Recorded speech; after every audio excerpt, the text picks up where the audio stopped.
Alam nyo, sobrang dami kong nakukuha magandang feedback dito sa GSP. Hindi ako nagjo-joke, naligo na ako at lahat nandito pa. So ayun nga guys, nag-blind buy na naman tayo. It's from GSP, on GSP Parfum Collections. So, bumili akong tatlo. And then, bumili din tayo ng extra version nila. Tapos nabudol na naman tayo. Naka-TikTok ko eh.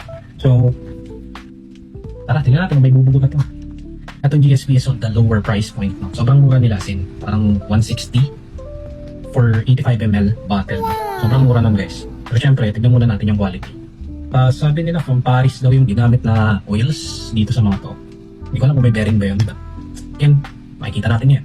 This one is their cool water inspired. So, nakalagay naman dyan, cool and water. No? Hindi halata ah. So, ang cool water nila is leaning, medyo may pagka-minty siya para sa akin. It's not that close, but it smells good, no? I would say around 80% close sa cool water ang version nila, and it's good. And ngayon medyo nagsisettle down na yung amoy, so doon na lumalabas yung pagka-cool water niya.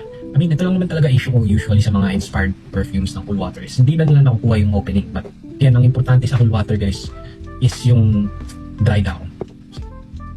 Okay, next natin.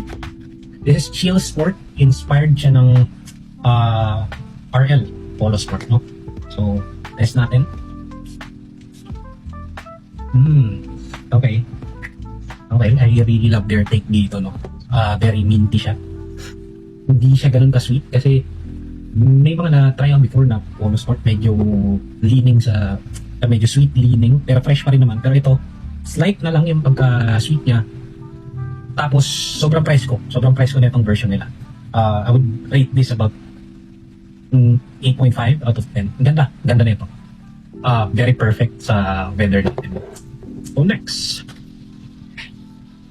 is itong Calm in Elixir. So ito yung version nila ng isa rin sa pinakagustong pabango and pinakauna ko siyang pabango actually.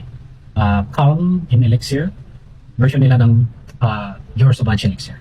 Ngayon, try natin. Okay.